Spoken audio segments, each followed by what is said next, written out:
बंधन पार्ट 1। जिज्ञासा कैसी है बेटा? तेरी बहुत याद आ रही थी तो मैंने सोचा तुझे फोन कर लूं। तो ठीक तो है ना बेटा? सॉरी माँ, मैं तुम्हें फोन ही नहीं कर पाती हूँ। सुबह से ही घर में इतना काम हो जाता है कि क्या बताऊँ। अरे तो तू अकेले ही सारा काम करती है क्या? तेरी सास तो अच्छी खासी हट्टी कट्टी तो है, बहू की मदद नहीं करा सकती। क्या बताऊँ माँ, यहाँ कोई मदद करने वाला नहीं है, सारा काम खुद ही करना पड़ता है।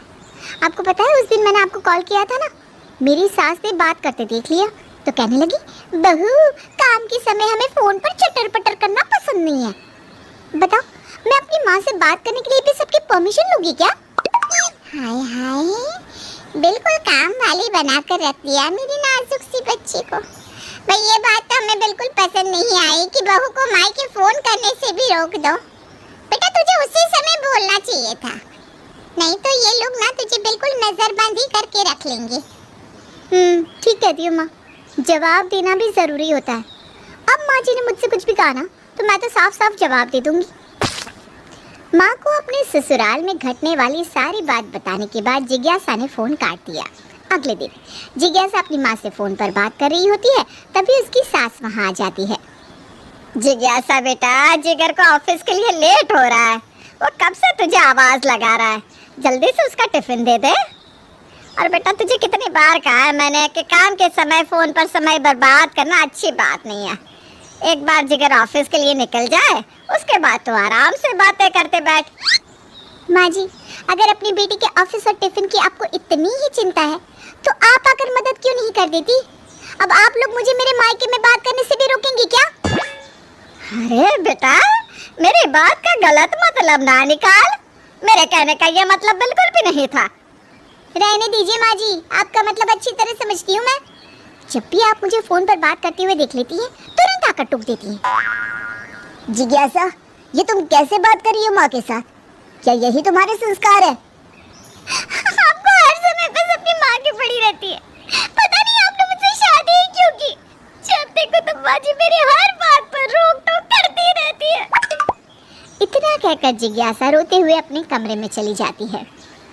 जाने दे जिगर बेटा, अभी नई नई शादी हुई है ना, थोड़ा समय लगेगा, समझ जाएगी। तो जा ऑफिस, मैं यहाँ संभाल लूंगी। जिज्ञासा क्या बात है, तुम अपने ससुराल में खुश तो हो ना? मम्मी जी कह रही थी कि कुछ प्रॉब्लम चल रही है। क्या बताऊं भाभी, मैं तो जिस दिन से इस घर में आई हूँ बस यहाँ की नौकरानी बनकर रह गई हूँ। पता है, आज तक जिगर जी ने भी अपनी माँ की हाँ में हाँ मिलाकर मुझे डांटा।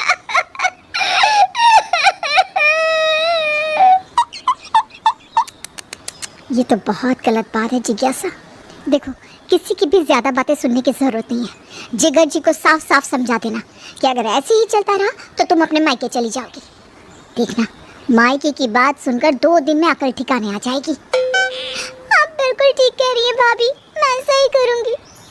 भाभी से बात करने के बाद जिज्ञासा पूरे दिन एक भी काम नहीं करती है और शाम को जिगर के आने का इंतजार करने लगती है। जिगर ऑफिस से आता है और देखता है कि जिज्ञासा आराम से कमरे में टीवी देख रही है और माँ रसोई में खाना बना रही है। जिज्ञासा, ये क्या बात हुई? माँ रसोई में खाना बना रही है और तुम यहाँ आराम से टीवी देख रही हो? सुबह भी तुमने माँ के साथ बदतमीजी की, उनसे माफी मांगने की जगह तुम बात को और बढ़ा रही हो। हे भगवान, पता नहीं कैसे आदमी के साथ मेरी शादी हो गई। घर में घुसते ही इन्हें बस माँ नजर आती है, जैसे मैं तो घर में हूँ ही नहीं। देखो जिगर, अगर तुम्हें ऐसे ही माँ के पल्लू से बंधे रहना है ना तो मैं साफ साफ बता देती हूँ, मैं अपने मायके चली जाऊंगी। पर तुम करते रहना यहाँ ना ना ना। क्या कहा तुमने? जरा सी बात के लिए तुम मुझे मायके जाने की धमकी दे रही हो? ठीक है, जाओ, जहाँ जाना है जाओ, मैं भी देखता हूँ तुम कितने दिन बाहर आओगी। अरे बेटा जिगर, थोड़ी समझदारी से काम ले। ऐसे छोटी छोटी बातों पर बहू अपने मायके जाएगी तो हमारी क्या इज्जत रह जाएगी। और देख बहू, ससुराल में होने वाली हर छोटी बड़ी बात अपने मायके तक नहीं पहुंचाते। चलो बात को यहीं खत्म करो और दोनों आपस में समझौता कर लो।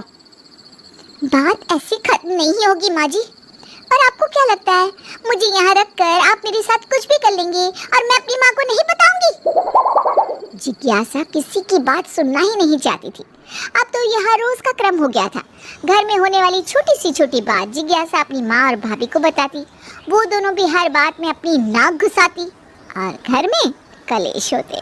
एक दिन, मुझे बिजनेस में बहुत भारी नुकसान हुआ है जिज्ञासा, अगर रुपयों का इंतज़ाम ना हुआ तो हम सड़क पर आ जाएंगे। तुम एक काम करो, अपने जेवर मुझे दे दो।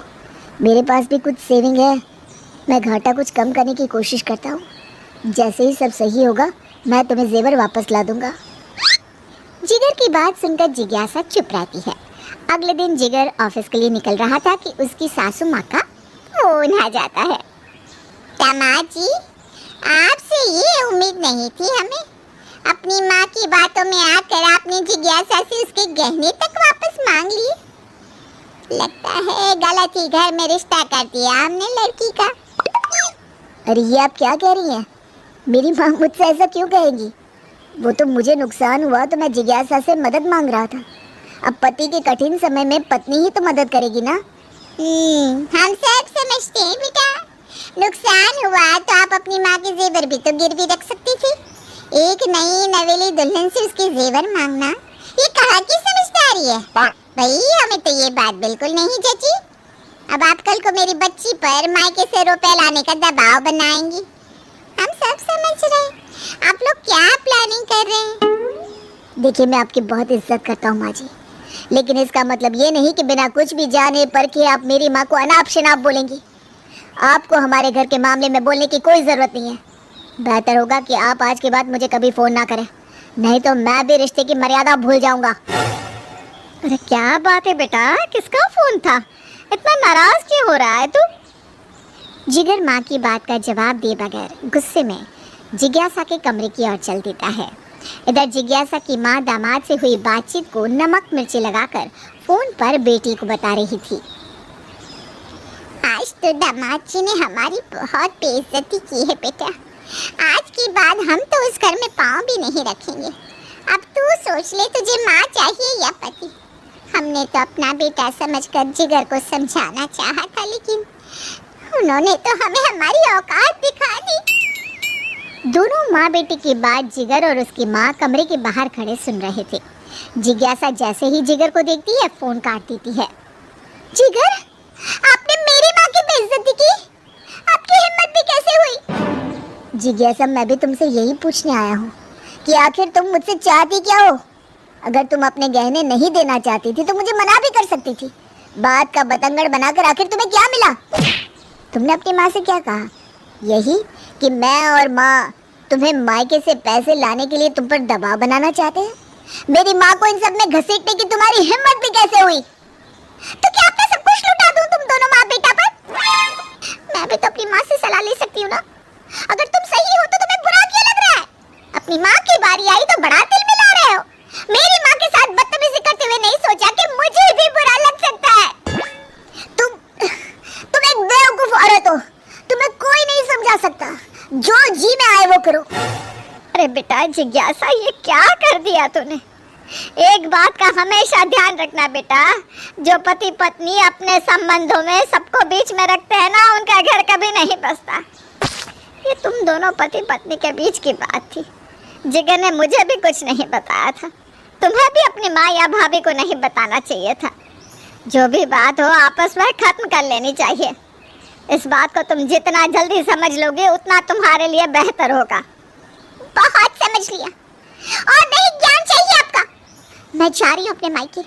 जिस घर में मेरा और मेरे मायके वालों का सम्मान नहीं, मैं वहाँ नहीं रहने वाली। जिज्ञासा की सास उसे बहुत समझाती है, लेकिन जिज्ञासा गुस्से में अपना घर छोड़ देती है और मायके चली जाती है। आपको क्या लगता है, जिज्ञासा सही है? क्या जिज्ञासा और जिगर वापस एक हो पाएंगे या उनकी राहें हमेशा के लिए जुदा हो गई है? जानने के लिए देखना ना भूले शादी एक अटूट बंधन पार्ट 2।